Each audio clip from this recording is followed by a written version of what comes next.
어머니 오래 사시면 우리만 힘들어진다고 말하던 그 차가운 며느리의 목소리가 아직도 귓가에 맴돕니다.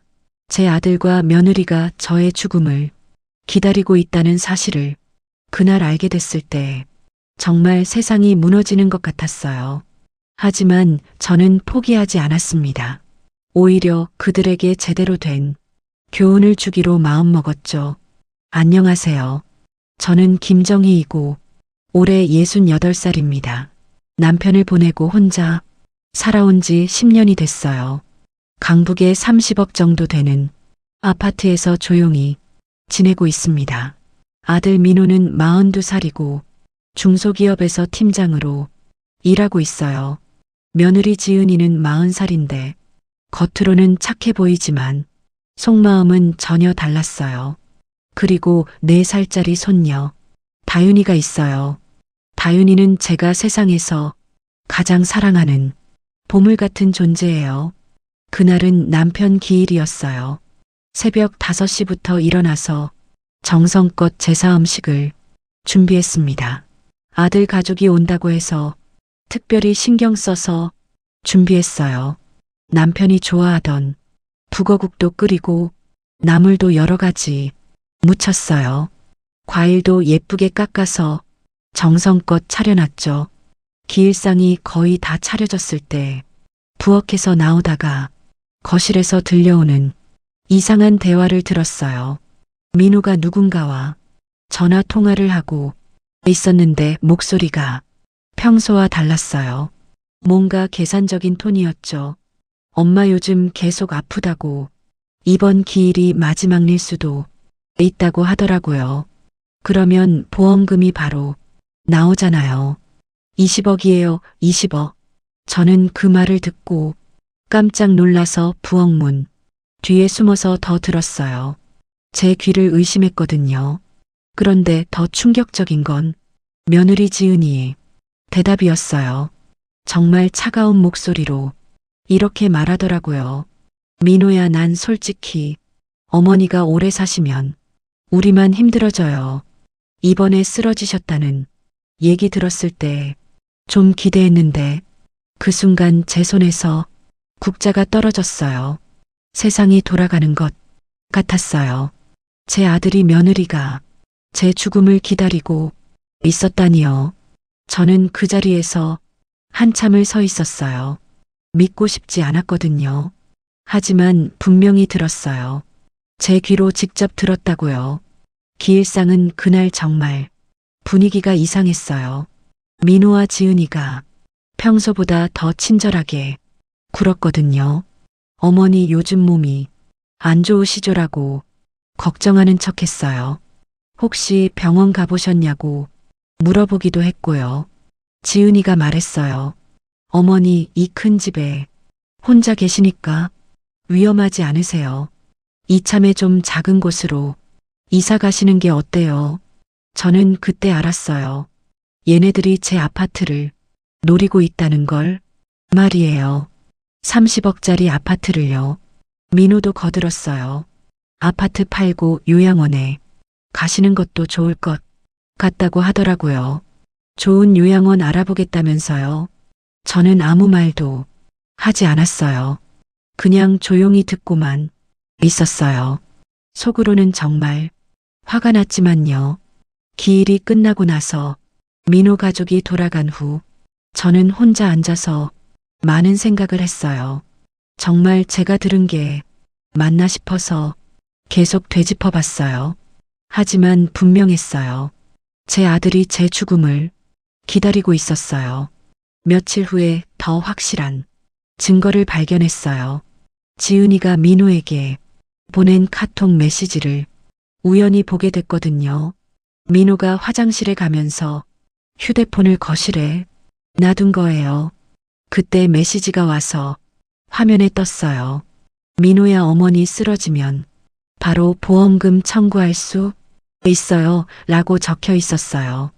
그리고 요양원 보내면 오래 사셔도 돈 안 깨진다고 했어요. 저는 그 메시지를 보고 손이 파르르 떨렸어요. 이제 확실해졌어요. 이 둘이 저를 어떻게 생각하고 있는지 말이에요. 저를 살아있는 사람이 아니라 그냥 돈 덩어리로 생각하고 있었어요. 20억짜리 보험 상품 정도로 여기고 있었죠. 그날 밤 잠을 이룰 수 없었어요. 민호가 제 죽음을 기다리고 있다는 사실이 계속 머릿속을 맴돌았어요. 침대에 누워서도 계속 뒤척였어요. 눈을 감으면 민호와 지은이의 그 차가운 목소리가 들렸어요. 새벽 3시쯤 되어서야 겨우 잠이 들었는데 악몽을 꿨어요. 민호가 제 목을 조르는 꿈이었어요. 깜짝 놀라서 깨어나니 온몸이 식은땀으로 젖어 있었어요. 심장이 너무 빨리 뛰어서 숨이 막혔어요. 그 다음 날부터 며칠 동안 제대로 된 생활을 할 수 없었어요. 밥맛도 없고 아무것도 손에 잡히지 않았어요.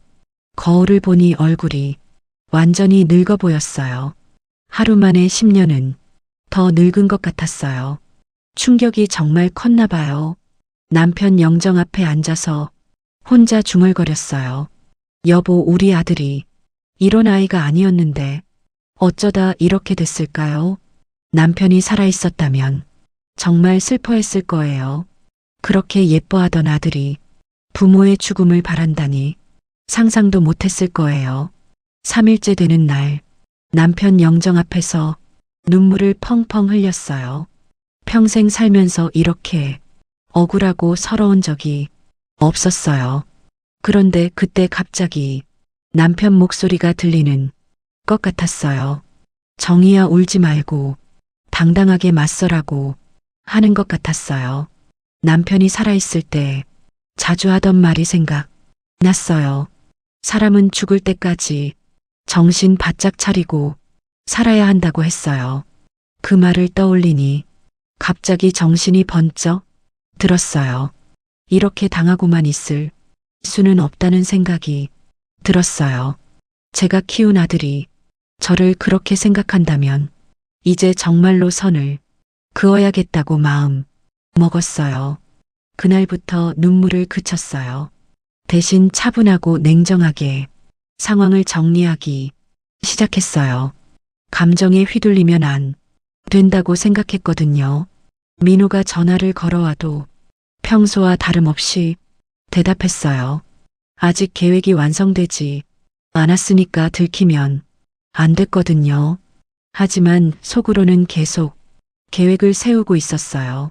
어떻게 하면 그들에게 제대로 된 교훈을 줄 수 있을지 고민했어요. 가장 힘들었던 건 다윤이를 볼 때였어요. 이 순수한 아이의 아빠가 그런 나쁜 마음을 품고 있다니 안타까웠어요. 하지만 다윤이를 위해서라도 확실하게 정리해야겠다고 생각했어요. 이 아이만큼은 올바르게 키우고 싶었거든요. 저는 며칠 동안 정말 넋이 나간 것처럼 지냈어요. 밥도 제대로 못 먹고 잠도 못 자고 그랬어요. 하지만 딱 하루만 눈물을 흘리고 바로 정신을 차렸어요. 이대로 당할 수는 없다고 생각했거든요. 남편 살아있을 때 저한테 말했어요. 사람은 죽을 때까지 정신 바짝 차리고 살아야 한다고요. 남편 말이 옳았어요. 저는 이제 정말로 정신을 바짝 차리고 계획을 세우기로 했어요. 그 다음 날 바로 변호사 사무소에 찾아갔어요. 큰 마음 먹고 상담을 받으러 간 거예요. 사무실에 들어서니 젊은 변호사 선생님이 계셨어요. 처음에는 좀 어색했지만 친절하게 맞아주셨어요. 제가 상황을 설명하니 변호사 선생님이 깜짝 놀라더라고요. 요즘 이런 일이 정말 많다고 하시면서 심각한 문제라고 했어요. 특히 아들 부부가 어머니의 죽음을 기대한다는 건 정말 충격적이라고 하시더라고요. 변호사가 자세히 설명해 주시길 아드님 부부가 노리는 건 크게 3가지라고 했어요. 상속과 보험금, 그리고 부동산이었어요. 하지만 이 모든 걸 법적으로 차단할 수 있는 방법이 있다고 하시더라고요. 정말 다행이었어요. 첫 번째 방법은 유언장을 작성하는 거였어요. 재산을 어떻게 처분할지 명확하게 써두라고 하셨어요. 두 번째는 보험, 수익자를 변경하는 거였어요. 현재 민호로 되어 있는 모든 보험을 다윤이로 바꾸라고 하셨어요. 세 번째는 부동산, 신탁을 이용하는 방법이었어요. 전문기관에 맡기면 아무도 함부로 건드릴 수 없다고 했어요. 네 번째는 증거 수집이었어요. 민호 부부가 했던 모든 대화를 녹음하고 메시지도 캡처해 두라고 하셨어요. 다섯 번째는 법정, 대리인을 지정하는 거였어요. 혹시 제가 의식을 잃거나 판단력이 떨어지는 상황에 대비해서요. 변호사 선생님이 말씀하시길 요즘 이런 사건이 정말 많다고 하시더라고요. 자식들이 부모 재산을 노리는 경우가 빈번하다고 했어요. 특히 고령화 사회가 되면서 이런 문제가 더 심각해지고 있다고 하시면서 안타까워 하셨어요. 하지만 법적으로 보호받을 수 있는 장치들이 많이 생겼다고 하시더라고요. 포기하지 말고 적극적으로 대응하라고 격려해 주셨어요. 상담비는 생각보다 비싸지 않았어요. 50만 원 정도였는데 이 정도 돈으로 제대로 된 조언을 받을 수 있어서 다행이었어요. 변호사 선생님이 구체적인 실행 방법도 알려주셨어요. 어느 기관에 가서 무슨 서류를 준비해야 하는지 자세히 설명해 주셨어요. 그리고 예상되는 민호 부부의 반응에 대해서도 미리 알려주셨어요. 처음에는 크게 반발할 거라고 하시더라고요. 하지만 법적 근거가 확실하니까 결국은 받아들일 수밖에 없을 거라고 하셨어요. 그 말이 큰 위로가 됐어요. 집에 돌아와서 바로 계획을 세웠어요. 변호사 선생님이 알려준 순서대로 하나씩 실행하기로 했어요. 가장 먼저 한 건 증거 수집이었어요. 휴대폰에 녹음 어플을 설치하고 민호가 올 때마다 녹음했어요. 처음에는 좀 어색했어요. 제 아들을 몰래 녹음한다는 게 마음이 편하지 않았거든요. 하지만 제가 들었던 그 충격적인 대화를 생각하면 어쩔 수 없었어요. 스스로를 지키기 위해 필요한 일이었어요. 다행히 민호는 여전히 제 앞에서 본심을 드러냈어요. 특히 지은이와 통화할 때는 더욱 노골적이었어요. 어머니 건강이 안 좋으니 이번 기회에 모든 걸 정리하는 게 좋겠다고 했어요. 아파트도 팔고 요양원도 알아보자고 했어요. 그런 대화들을 모두 녹음해뒀어요. 나중에 결정적인 증거로 쓸 수 있을 거라고 생각했거든요. 두 번째로 한 일은 보험회사 방문이었어요. 제가 가입한 모든 보험의 수익자를 확인하고 변경했어요. 민호 명의로 되어 있던 모든 보험을 다윤이 명의로 바꿨어요. 총 20억 정도 되는 금액이었어요. 보험회사 직원이 왜 갑자기 수익자를 바꾸시는지 물어봤어요. 저는 그냥 손녀에게 물려주고 싶다고 간단히 대답했어요. 세 번째로 한 일은 부동산 신탁이었어요. 전문 회사를 찾아가서 상담을 받았어요. 신탁 담당자가 자세히 설명해 줬어요. 신탁을 하면 소유권은 그대로 제게 있지만 처분권은 신탁회사가 갖는다고 했어요. 그러면 민호 부부가 아무리 욕심을 내도 함부로 건드릴 수 없다고 하더라고요. 정말 안전한 방법이었어요. 신탁 수수료는 좀 비쌌어요. 연간 1,000만 원 정도 나왔거든요. 하지만 그 정도는 충분히 감수할 만했어요. 네 번째로 한 일은 은행 업무였어요. 제가 갖고 있던 모든 예금을 정리했어요. 다윤이 명의로 적금을 만들고 제가 후견인이 되는 형태로 했어요. 약 10억 정도 되는 돈이었어요. 은행 직원이 왜 갑자기 이런 일을 하시는지 궁금해했어요. 하지만 개인 사정이라고 말하고 넘어갔어요. 마지막으로 한 일은 유언장 작성이었어요. 공증사무소에 가서 정식으로 유언장을 작성했어요. 모든 재산을 다윤이에게 물려준다는 내용과 민호 부부는 상속에서 제외한다는 내용을 명확히 적었어요. 공증인이 정신 상태와 작성 의도를 확인했어요. 강압에 의한 작성이 아니라는 걸 증명하기 위해서였어요. 이 모든 일을 처리하는데 정확히 한 달이 걸렸어요. 정말 바쁜 한 달이었지만 보람 있는 시간이었어요. 모든 준비가 끝나자 마음이 한결 편해졌어요. 이제 민호 부부가 뭘 해도 소용없다는 확신이 들었거든요. 변호사 선생님이 제 얘기를 듣고 깜짝 놀라더라고요. 요즘 그런 일이 많다고 하면서 안타까워했어요. 변호사가 말씀하시길 아드님 부부가 노리는 건 상속과 보험금이라고 했어요. 하지만 막을 방법이 있다고 하더라고요. 법적으로 단절하고 재산을 모두 독립, 명의로 보호할 수 있다고 했어요. 그리고 구체적인 방법을 알려줬어요. 첫 번째로 보험, 수익자를 전부 바꾸라고 했어요. 손녀 다윤이로 단독 변경하라고 했어요. 두 번째로는 아파트를 신탁 처리하라고 했어요. 그러면 아들 부부가 절대 접근할 수 없다고 했어요. 세 번째로는 요양급여나 병원 기록 위조 가능성에 대비해서 보호 조치를 취하라고 했어요.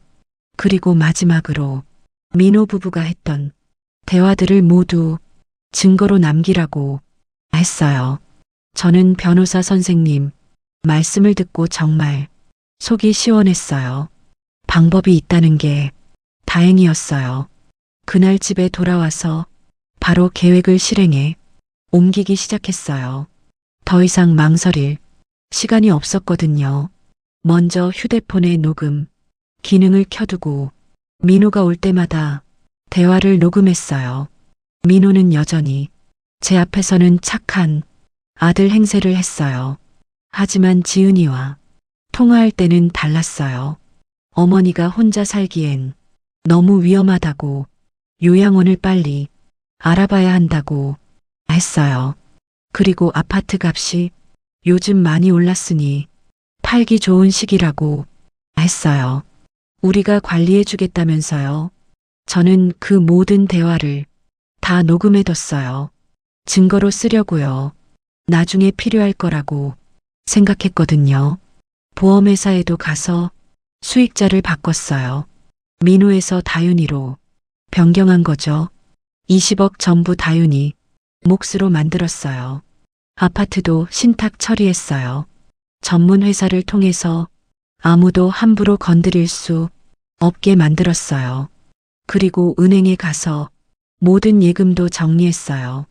다윤이 명의로 된 적금을 만들었어요.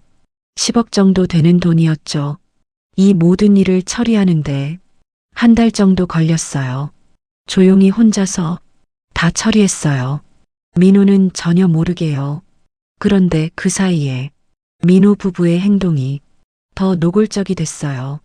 제가 아픈 척하면 노골적으로 좋아했어요. 어느 날은 제가 어지럽다고 하니까 지은이가 병원에 가보시라고 하면서 눈이 반짝였어요. 혹시 뭔가 큰 병이 있는 건 아닌지 정밀 검사를 받아보시라고 했어요. 정말 소름이 돋았어요. 민호도 마찬가지였어요. 제가 기침만 해도 큰 병원에 가보시라고 했어요. 걱정하는 척하면서 속으론 기대하고 있는 게 보였어요. 저는 그때 정말 화가 머리끝까지 났어요. 이 나쁜 것들이 정말 제 죽음을 바라고 있구나 싶었어요. 하지만 참았어요. 때를 기다리고 있었거든요. 제대로 된 복수를 하기 위해서요. 일주일 후에 민호 부부가 집에 들이닥쳤어요. 아파트 처분 얘기를 다시 꺼내려고 온 거였어요. 그날 지은이 표정이 평소와 달랐어요. 뭔가 간절한 눈빛으로 저를 바라보고 있었어요. 돈이 급하게 필요한 것 같았어요. 민호도 마찬가지였어요. 평소보다 더 적극적으로 아파트 얘기를 꺼냈어요. 어머니 혼자 사시기에는 너무 큰 집이라고 계속 말했어요. 어머니 아파트 처분 얘기 좀 다시 해봐요. 이왕이면 저희 명의로 해두는 게 좋을 것 같은데요. 지은이도 거들면서 말했어요. 세금 문제도 복잡하고 관리도 어려우니까 아예 저희가 다 맡아서 하겠다고 했어요. 그러면서 구체적인 계획까지 말하더라고요. 아파트를 팔고 작은 곳으로 이사해서 남은 돈은 저희가 관리해 주겠다고 했어요. 심지어 어떤 요양원이 좋은지 알아봤다고 하면서 팸플릿까지 가져왔더라고요. 정말 치밀하게 준비한 것 같았어요. 저는 그들의 말을 조용히 듣고 있었어요. 내심 웃음이 나왔지만 표정은 평정을 유지했어요. 민호가 말을 이었어요. 어머니 나이도 있으시고 혼자 계시면 위험하니까 전문가들이 있는 곳에 계시는 게 좋겠어요. 지은이도 동조하면서 요양원에서 친구들도 많이 만나시고 더 즐겁게 지내실 수 있을 거라고 했어요. 그들의 말을 다 듣고 나서 저는 조용히 서랍으로 갔어요. 미리 준비해둔 서류들을 꺼내기 위해서였어요. 첫 번째 서류는 상속 포기 각서였어요. 민호와 지은이가 모든 상속권을 포기한다는 내용이 적혀 있었어요. 두 번째 서류는 접근 금지 명령서였어요. 앞으로 제 집에 무단으로 방문하거나 재산 처분을 요구하면 법적 조치를 취하겠다는 내용이었어요. 세 번째 서류는 보험 수익자 변경 확인서였어요. 모든 보험이 다윤이 명의로 변경되었다는 공식 문서였어요. 민호는 그 서류들을 보고 얼굴이 하얗게 변했어요. 뭐예요? 이게 우리더러 왜 이런 걸 쓰라는 거예요? 지은이도 당황해서 어머니 무슨 일이에요? 왜 갑자기 이런 얘기를 하세요라고 물어봤어요. 저는 아무 말 없이 휴대폰을 꺼냈어요. 그리고 녹음해둔 그들의 대화를 재생했어요. 엄마 요즘 계속 아프다잖아. 이번 기일이 마지막 일 수도 있는 거지. 그럼 보험금 바로 나오잖아. 20억이야, 20억. 민호야, 난 솔직히 어머니 오래 사시면 우리만 힘들어져. 이번에 쓰러지셨다는 얘기 들었을 때 좀 기대했는데 녹음이 재생되는 동안 방안이 조용해졌어요. 민호와 지은이는 말 한마디 못하고 서 있었어요. 저는 녹음이 끝난 후 차분하고 냉정한 목소리로 말했어요. 너희가 그렇게 바랐던 그 20억 이제 다윤이 몫이야. 너희는 한 푼도 못 가져가. 애초에 그럴 자격도 없고 말이야. 민호가 그제야 정신을 차리고 무릎을 꿇었어요. 엄마, 우리 그런 뜻 아니었어요. 정말 그런 뜻 아니었다고요. 하지만 저는 단호하게 대답했어요. 그런 뜻이 아니라면 왜 그런 말을 했냐고, 내보고 빨리 죽으라고 했잖냐고 했어요. 지은이도 울음을 터뜨리면서 변명하기 시작했어요. 어머니, 정말 죄송해요. 그때 제가 스트레스 받아서 그랬어요. 아이 키우느라 힘들고 돈도 부족해서 정신이 없었어요. 어머니한테 그런 마음 전혀 없어요. 하지만 저는 이미 마음을 굳혔어요. 이런 사람들에게는 확실한 교훈이 필요했거든요. 너희가 원하는 대로 됐잖아. 내가 없으면 좋겠다며 바랐으니까 이제 정말로 없는 셈 치고 살아. 그리고 서류를 내밀면서 말했어요. 이제 이 서류들에 서명하고 나가라고 했어요.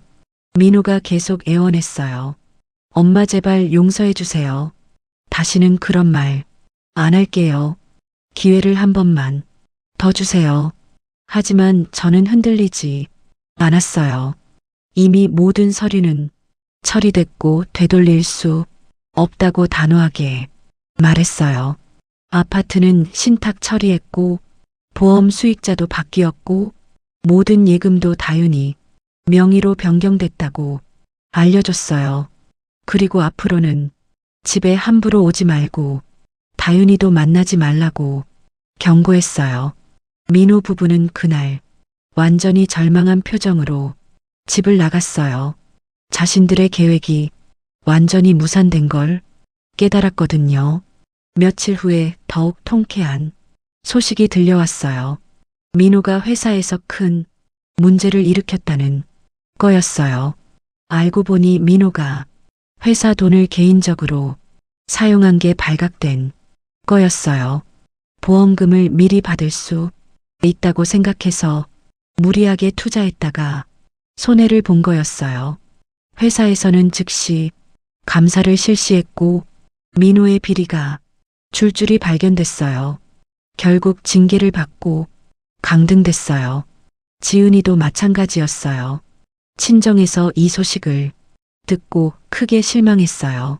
친정어머니가 그런 딸을 뒀다는 게 부끄럽다고 하시면서 연을 끊으셨어요. 동네에서도 소문이 퍼지기 시작했어요.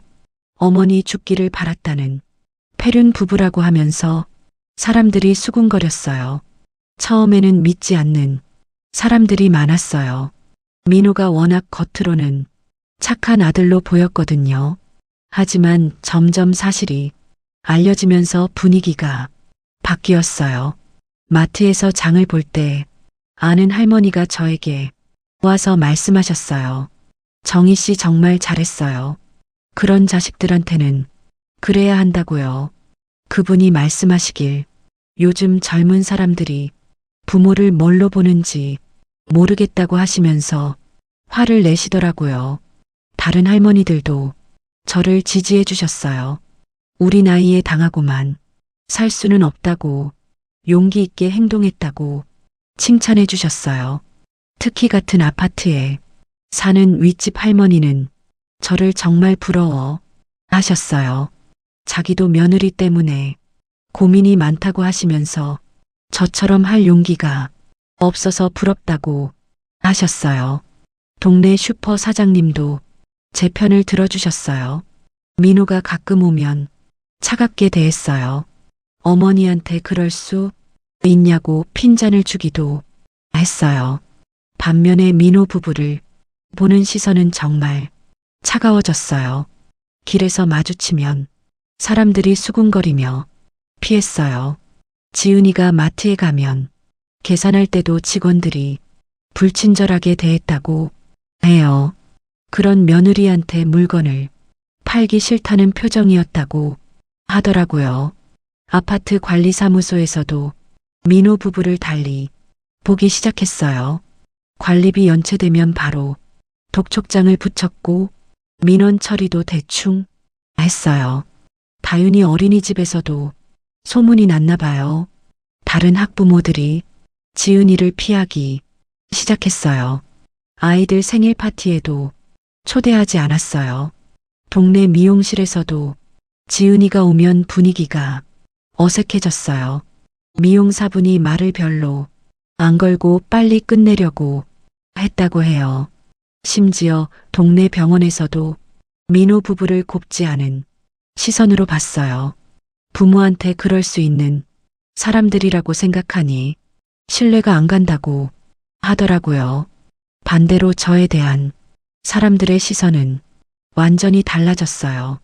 처음에는 불쌍하게 여기던 분들이 이제는 존경한다고 말해요.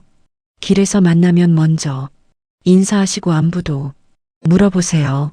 건강하게 오래 사시라고 응원의 말씀도 해주세요. 어떤 할아버지는 저한테 엄지척을 하시면서 속 시원하다고 하셨어요. 그런 자식들한테는 그래야 한다고 칭찬해 주셨어요.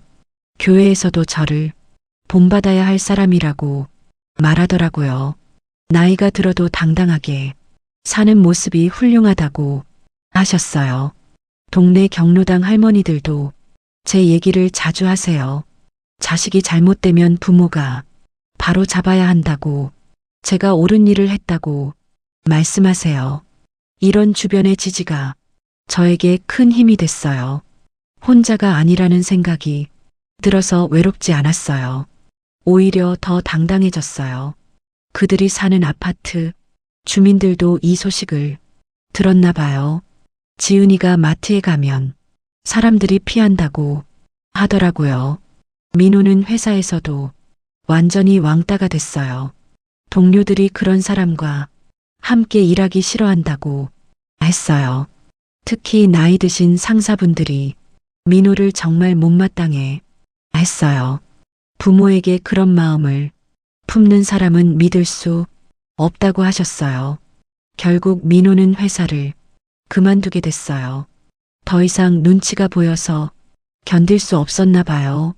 지은이도 파트타임으로 하던 일을 그만뒀어요. 직장에서도 소문이 나서 계속 다니기 어려워졌거든요. 그들은 경제적으로 완전히 곤란해졌어요. 민호 월급도 없어지고 제 도움도 받을 수 없게 됐으니까요. 민호는 새 직장을 구하려고 노력하고 있다고 들었어요. 하지만 이력서를 내도 면접에서 떨어지는 경우가 많다고 해요. 이전 회사에서 문제를 일으킨 게 알려져서 그런 것 같아요. 지은이는 아르바이트라도 하려고 알아보고 있다고 하더라고요. 하지만 어린아이가 있어서 마땅한 일자리를 찾기 어렵다고 해요. 그들이 살던 아파트도 월세로 바뀌었어요. 전세금을 다 빼서 당장 생활비로 써야 했거든요. 그것도 몇 달 안에 다 떨어질 것 같아요. 가끔 동네 사람들이 민호 부부를 목격했다는 얘기를 들려줘요. 정말 초라한 모습으로 다니고 있다고 하더라고요. 특히 지은이는 예전에 입던 비싼 옷들은 다 처분하고 저렴한 옷만 입고 다닌다고 해요. 민호도 마찬가지예요. 예전에는 정장을 말끔히 차려입고 다녔는데 이제는 평상복에 운동화 차림이라고 하더라고요. 그들이 제일 힘들어 하는 건 사람들이 시선인 것 같아요. 어딜 가나 수군거리는 소리가 들린다고 해요. 마트에서 장을 봐도 계산원이 차갑게 대하고 다른 손님들도 피한다고 하더라고요. 정말 살기 힘들 것 같아요. 아이 어린이집에서도 문제가 생겼어요.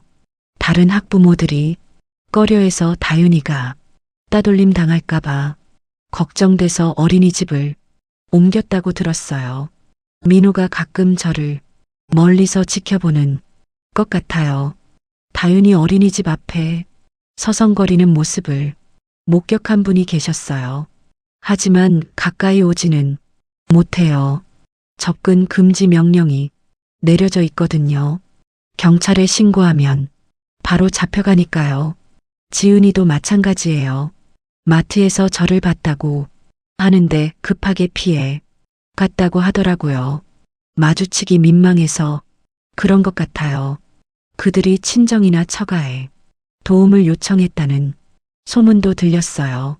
하지만 양쪽 모두 냉정하게 거절했다고 해요. 민호 장인어른도 이번 일로 크게 실망하셨다고 해요. 사위가 그런 사람인 줄 몰랐다고 하시면서 더 이상 상종하지 않겠다고 하셨어요. 지은이 친정에서도 마찬가지였어요. 그런 딸을 뒀다는 게 부끄럽다고 하면서 절연을 선언했어요. 결국 그들은 완전히 고립됐어요. 경제적으로도 힘들고 사회적으로도 매장된 상태가 됐어요. 가끔 민호가 저에게 편지를 보내기도 해요. 용서해달라는 내용이 편지였는데 읽지도 않고 버렸어요. 이제 와서 후회한다고 해도 소용없어요. 선을 넘은 일이니까 용서받을 수 없는 거예요. 하지만 완전히 파멸하길 바라지는 않아요. 그들도 이번 일로 교훈을 얻어서 새로운 사람이 됐으면 좋겠어요. 특히 다윤이 아빠 엄마이니까 언젠가는 다시 만날 날이 올지도 몰라요. 그때까지는 정말로 반성하고 새 사람이 되길 바래요. 그래야 다윤이한테도 부끄럽지 않을 거예요. 지금은 그들이 어떻게 살든 상관없어요. 저는 다윤이와 행복하게 지내는 게 우선이니까요. 어머니 아파트 처분 얘기 좀 다시 해봐요. 이왕이면 저희 명의로 해두는 게 좋을 것 같은데요. 지은이도 거들었어요. 세금 문제도 있고 관리도 복잡하니까 아예 저희가 맡아서 하겠다고 했어요. 저는 그 말을 듣고 조용히 웃었어요. 드디어 때가 온 거였어요. 제대로 된 복수를 할 때가 말이에요. 저는 서랍에서 종이 한 장을 꺼냈어요. 미리 준비해둔 상속 포기 각서와 접근 금지 조항이었어요. 민호는 그 종이를 보고 괴성을 질렀어요. 뭐예요? 이게 우리더러. 이걸 왜 쓰라는 거예요? 저는 아무 말 없이 휴대폰을 켰어요. 그날 들었던 민호와 지은이의 통화 녹음을 틀었어요. 엄마 요즘 계속 아프다잖아. 이번 기일이 마지막 일 수도 있는 거지. 그럼 보험금 바로 나오잖아. 20억이야, 20억. 민호야, 난 솔직히 어머니 오래 사시면 우리만 힘들어져. 이번에 쓰러지셨다는 얘기 들었을 때 좀 기대했는데 지은이 얼굴이 하얗게 질렸어요. 민호는 입을 벌리고 멍하니 서 있었어요. 저는 조용하고 차분한 목소리로 말했어요. 너희가 그렇게 바랐던 그 20억 이제 다윤이 몫이야. 너희는 한 푼도 못 가져가. 애초에 그럴 자격도 없고 말이야. 민호가 울부짖으며 제 앞에 무릎을 꿇었어요. 엄마, 우리 그런 뜻 아니었어요. 정말 그런 뜻 아니었다고요. 하지만 저는 차갑게 대답했어요. 그런 뜻이 아니라면 왜 그런 말을 했지? 나보고 빨리 죽으라고 했잖아. 지은이도 울면서 변명하기 시작했어요. 어머니, 정말 죄송해요. 그때 제가 정신이 없어서 그랬어요. 하지만 저는 이미 마음을 굳혔어요. 이런 사람들에게는 확실한 교훈이 필요했거든요. 너희가 원하는 대로 됐잖아. 내가 없으면 좋겠다며 바랐으니까 이제 정말로 없는 셈 치고 살아. 민호가 계속 애원했지만 저는 단호했어요. 이미 모든 서류는 다 처리됐고 되돌릴 수 없다고 말했어요. 아파트 접근 금지부터 시작해서 명예 제거, 보험 수익자 삭제까지 모든 게 끝났다고 했어요. 민호 부부는 그날 완전히 무너졌어요. 자신들이 계획했던 모든 게 물거품이 됐거든요. 며칠 후에 더 통쾌한 일이 생겼어요. 민호가 회사에서 문제를 일으킨 게 발각된 거예요. 제가 변호사를 통해 민호 부부의 보험 관련 의심스러운 행동들을 회사에 알렸거든요. 회사에서 조사해 보니 민호가 회사 돈으로 개인 보험을 들었다가 들킨 거였어요. 그래서 징계를 받고 강등됐어요. 동네에서도 소문이 퍼지기 시작했어요. 어머니 죽기를 바랐다는 폐륜 부부라고 말들이 많았어요. 지은이는 친정에서도 연을 끊었어요. 친정어머니가 그런 딸을 둔 게 부끄럽다고 하면서 절연했어요. 저는 그 소식을 들으면서 정말 속이 시원했어요.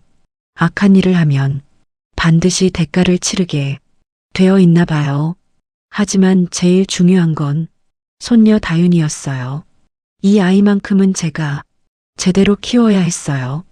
다윤이는 정말 똑똑하고 예쁜 아이예요. 할머니를 많이 따르고 사랑해줘요. 매일 보는 게 행복해요. 새로운 아파트로 이사한 후 다윤이와 단둘이 사는 생활이 시작됐어요. 처음에는 육아가 힘들 거라고 생각했는데 생각보다 즐거웠어요. 아침에 다윤이를 깨우는 일부터 시작해서 밥 먹여주고 어린이집에 데려다주는 일까지 모든 게 새로웠어요. 다윤이는 적응을 정말 잘했어요.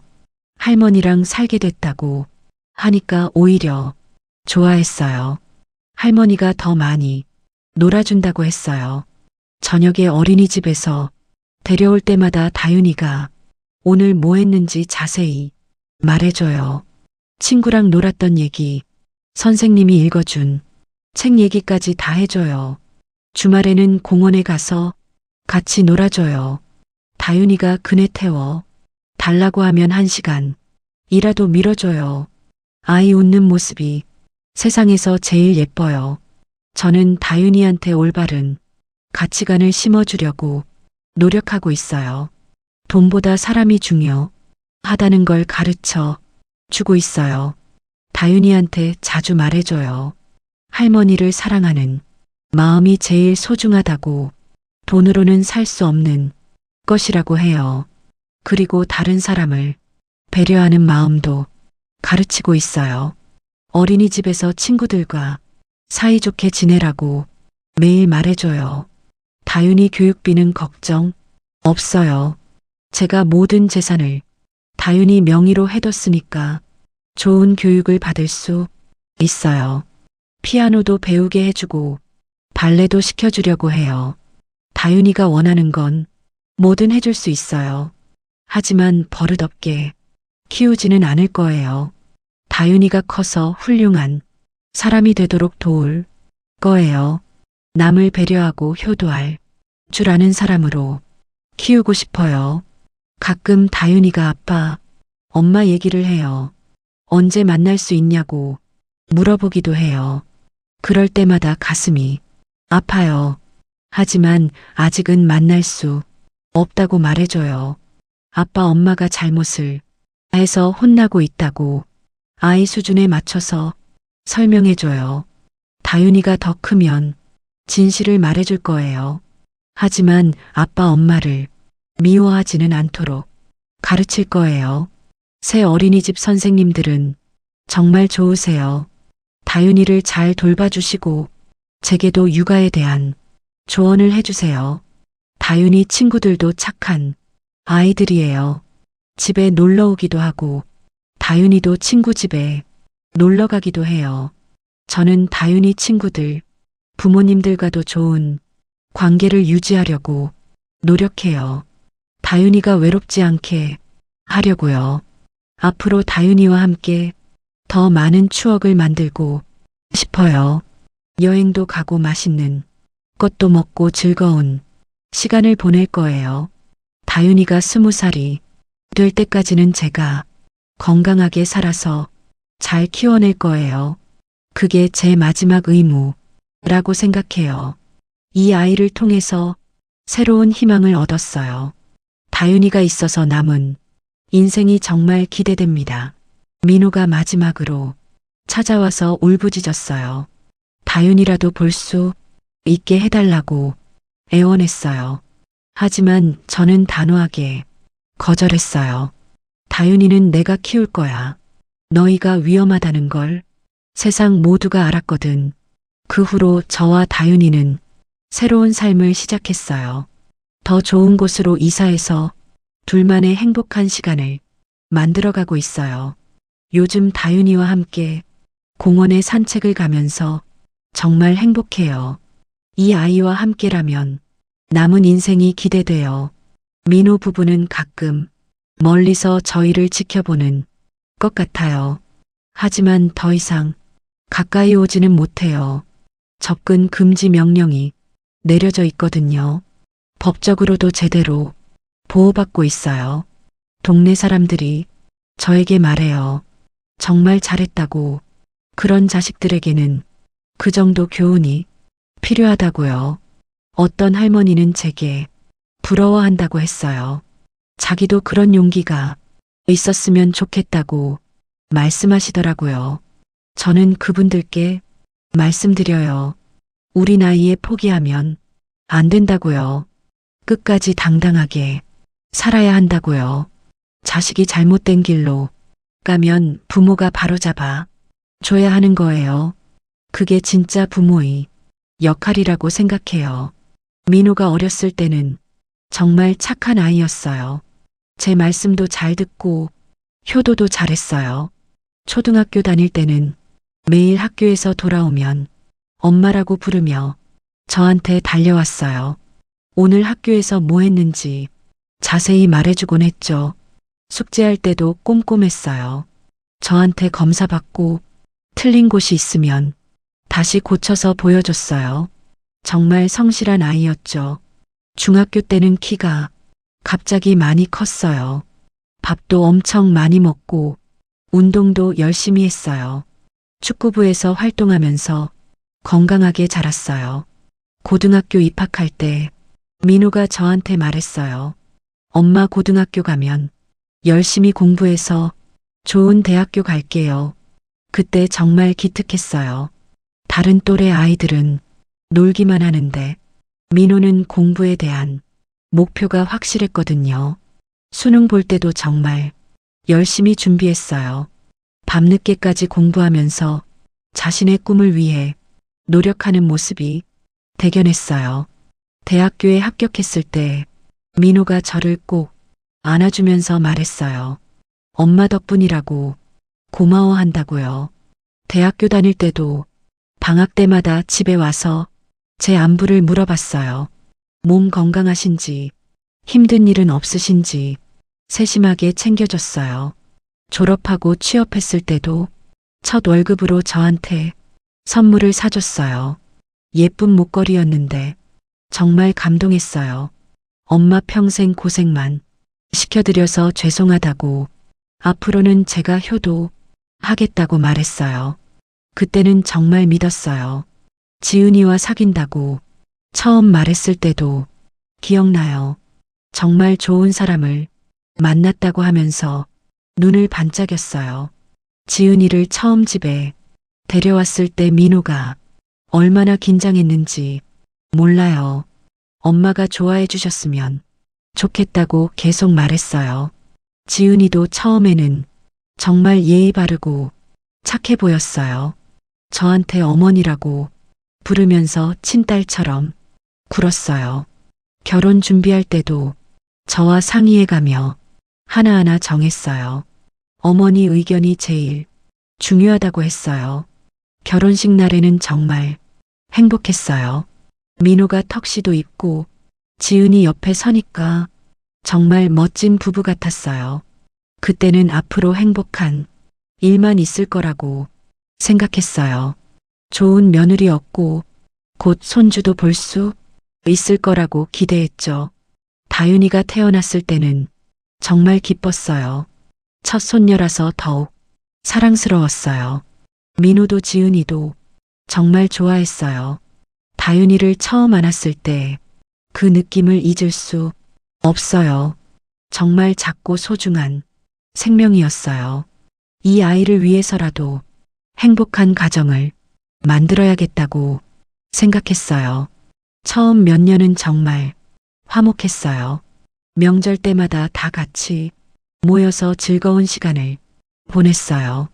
민호는 아빠가 되고 나서 더 성숙해진 것 같았어요. 책임감도 생기고 가정에 충실했어요. 지은이도 초보 엄마로서 열심히 다윤이를 돌봤어요. 저한테도 육아에 대해 조언을 구하곤 했어요. 그런데 언제부턴가 분위기가 달라지기 시작했어요. 아마 3년 전쯤부터 였던 것 같아요.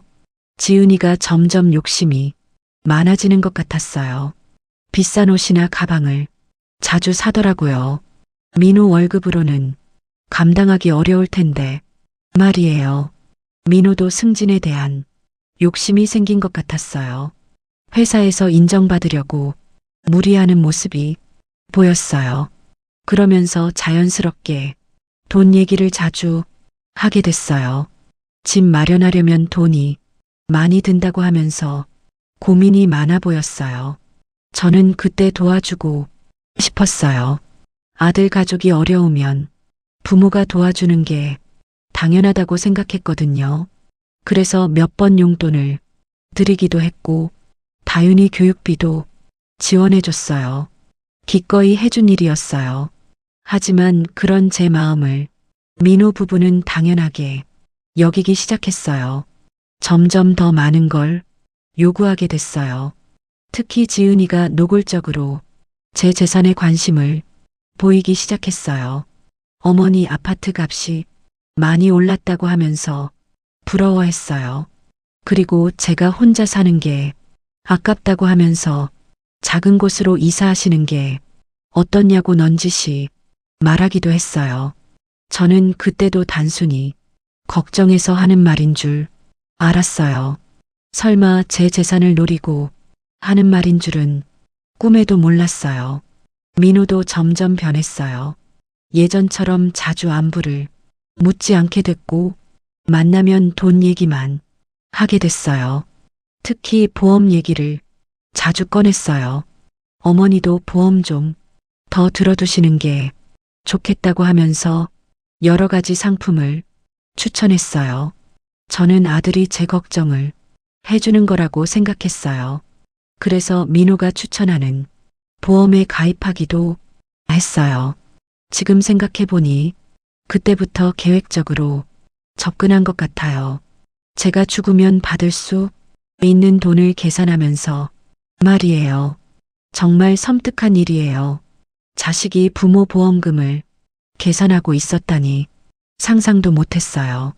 그래도 그때까지는 설마 했어요. 아무리 그래도 제 아들인데 그렇게까지 하겠냐고 생각했거든요. 하지만 남편 기일날 들었던 그 대화로 모든 게 확실해졌어요. 더 이상 의심할 여지가 없었어요. 하지만 언제부턴가 달라지기 시작했어요. 특히 지은이와 결혼한 후 완전히 변했어요. 지은이가 민호한테 나쁜 영향을 많이 준 것 같아요. 돈에 대한 욕심을 부추긴 거죠. 하지만 그렇다고 민호를 완전히 용서할 수는 없어요. 어른이니까 자기 행동에 책임을 져야죠. 다윤이는 이제 제가 책임지고 키울 거예요. 올바른 사람으로 키우려고 해요. 돈이 인생의 전부가 아니라는 것을 가르쳐주고 싶어요. 사람의 도리가 더 중요하다는 걸요. 저는 이제 마음이 정말 편해졌어요. 해야 할 일을 다 했다는 생각이 들거든요. 민호 부부도 이번 일로 많이 깨달았을 거예요. 앞으로는 제대로 된 삶을 살기를 바래요. 하지만 다시 용서하고 받아줄 생각은 없어요. 선을 넘은 일이니까요. 다윤이가 커서 아빠를 만나고 싶어 하면 그때 생각해 볼게요. 하지만 지금은 아니에요. 저는 다윤이와 함께 새로운 행복을 만들어 가고 있어요. 이 아이가 있어서 남은 인생이 즐거워요. 가끔 힘들 때도 있지만 다윤이 웃는 얼굴을 보면 모든 게 괜찮아져요. 이 나이에 다시 육아를 하는 게 쉽지는 않아요. 하지만 기꺼이 감수할게요. 다윤이는 정말 똑똑하고 예쁜 아이예요. 할머니를 많이 따르고 사랑해줘요. 어제는 다윤이가 할머니 사랑해라고 하면서 뽀뽀해줬어요. 정말 감동이었어요. 이런 순수한 사랑이 세상에서 제일 소중한 거라고 생각해요. 돈으로는 살 수 없는 값진 것이죠. 앞으로도 다윤이와 행복하게 살 거예요. 그리고 이 아이를 훌륭한 사람으로 키울 거예요. 여러분도 만약 저와 비슷한 상황에 계시다면 포기하지 마세요. 나이가 들었다고 해서 당하고만 살 필요는 없어요. 당당하게 맞서 싸우세요. 우리 세대는 정말 많은 고생을 하면서 살아왔잖아요. 이제 와서 자식들한테 무시당할 필요 없어요. 법적으로도 보호받을 수 있는 방법이 많아요. 전문가의 도움을 받아서 자신을 지키세요. 가장 중요한 건 정신을 바짝 차리는 거예요. 끝까지 포기하지 말고 당당하게 사세요. 제가 이번에 겪은 일로 많이 배웠어요. 자식이라고 해서 무조건 믿으면 안 되고 스스로를 지킬 줄 알아야 한다는 걸요. 하지만 절망하지는 않아요. 다윤이 같은 착한 아이들이 있으니까 아직 희망이 있다고 생각해요. 앞으로도 다윤이와 함께 행복하게 살면서 이 아이가 올바른 사람으로 자라도록 도울 거예요. 그리고 저와 같은 상황에 계신 분들께 작은 도움이라도 되고 싶어요. 혼자 당하지 마시고 당당하게 맞서세요. 우리에게도 권리가 있고 존중받을 자격이 있어요. 나이 든다고 해서 함부로 대해도 되는 건 아니에요. 특히 자식들이라면 더더욱 안 되죠. 저는 이제 정말로 자유로워진 기분이에요. 더 이상 누구 눈치도 보지 않고 당당하게 살 수 있게 됐어요. 다윤이와 함께하는 새로운 인생이 정말 기대됩니다. 제가 이번 경험을 통해 깨달은 것이 많아요. 우리 세대는 정말 많은 고생을 하며 살아왔는데 이제 와서 자식들한테 무시당할 필요는 없다는 거예요.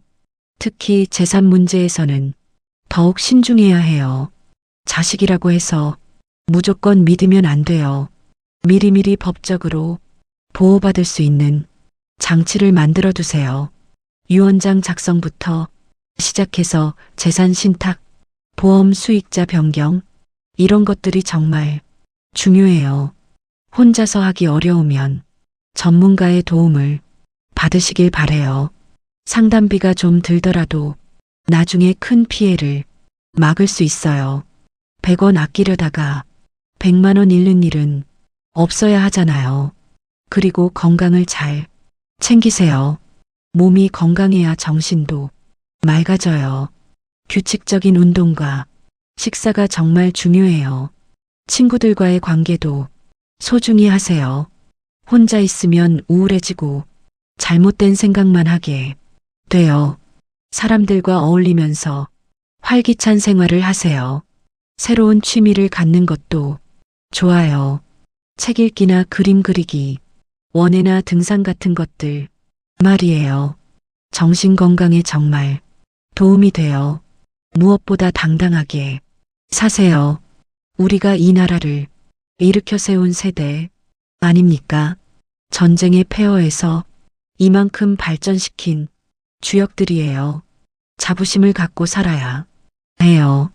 젊은 사람들이 우리를 무시할 이유가 전혀 없어요. 오히려 존경받아야 할 세대예요. 자식들이 잘못 나가면 부모가 바로잡아줘야 해요. 그게 진짜 부모의 역할이에요. 사랑이라는 이름으로 모든 걸 용납하면 안 돼요. 진짜 사랑은 때로는 엄격할 수도 있어요. 잘못된 길로 가는 자식을 올바른 길로 인도하는 게 부모의 역할이죠. 저도 이번 일을 겪으면서 정말 많이 배웠어요. 혼자서도 얼마든지 행복하게 살 수 있다는 걸 깨달았어요. 다윤이가 있어서 더욱 힘이 나요. 이 아이를 위해서라도 건강하게 오래 살 거예요. 이 아이에게 올바른 할머니가 되어 주고 싶어요. 손주가 있으신 분들은 정말 축복받은 거예요. 그 아이들을 위해서라도 포기하지 마시고 끝까지 버티세요. 우리의 경험과 지혜는 다음 세대에게 정말 소중한 자산이에요. 그 가치를 인정받으며 당당하게 살아가세요. 마지막으로 한 가지 더 말씀드리고 싶어요. 사랑은 베풀어주는 것이지 이용당하는 게 아니에요. 진짜 사랑은 서로를 존중하는 마음에서 나와요. 일방적인 희생은 사랑이 아니라 착취예요. 저는 이제 정말로 자유롭고 행복해요. 더 이상 누구 눈치도 볼 필요 없고 제가 원하는 대로 살 수 있어요. 여러분도 이런 행복을 찾으시길 진심으로 바래요. 나이는 정말 숫자에 불과해요. 마음만 젊으면 언제든지 새 출발할 수 있어요. 건강하시고 행복하세요. 우리 모두 당당하게 멋지게 살아갑시다. 감사합니다. 제 사연이 재밌었다면 구독과 좋아요 부탁드립니다. 다음에 또 재미있는 얘기로 찾아올게요. 안녕히 계세요.